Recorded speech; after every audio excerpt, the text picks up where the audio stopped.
পরিস্থিতি তারা পাকিস্তানের পর্যায়ে নিতে চায়। এখন সাধারণ মানুষ আপনারা যদি সচেতন না হন, আপনাদেরকে ভয়াবহ পরিস্থিতি এবং ধ্বংস হাত থেকে আপনারা কেউ রেহাই পাবেন না, দেশটারা ধ্বংস করে দিবে।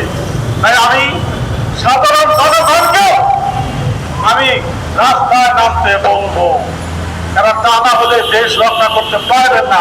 ওরা কি চায়? ওদের তো সব করে দেওয়া হয়েছে, আমাদের যে কোড়া দেওয়া হয়েছে এটা আমাদের কোড়া না। মুক্তিযোদ্ধার সন্তানরা চাকরি পাচ্ছে এখন নাই, এই কোড়া ওদেরই রকম।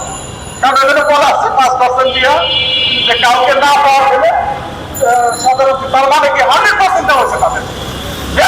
কিসের আন্দোলন, কিসের হুমকি? এটা দেশ ধ্বংস করার ষড়যন্ত্র।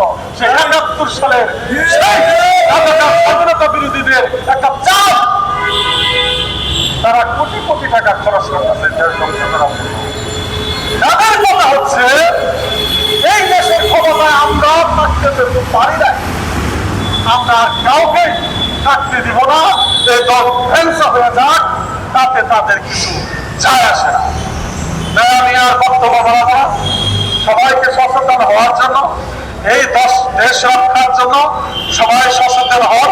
আর যারা ভাঙচুর যারা রাষ্ট্রের সম্পদ নষ্ট করেছে তাদেরকে সর্বোচ্চ শাস্তির আওতায় আনা হোক। আর এই দেশের পরিস্থিতি সামনে আমি দেশপ্রেমিক সেনাবাহিনীকে ধন্যবাদ জানিয়ে আমি আমার বক্তব্য শেষ করলাম। জয় বাংলা, জয় বঙ্গবন্ধু।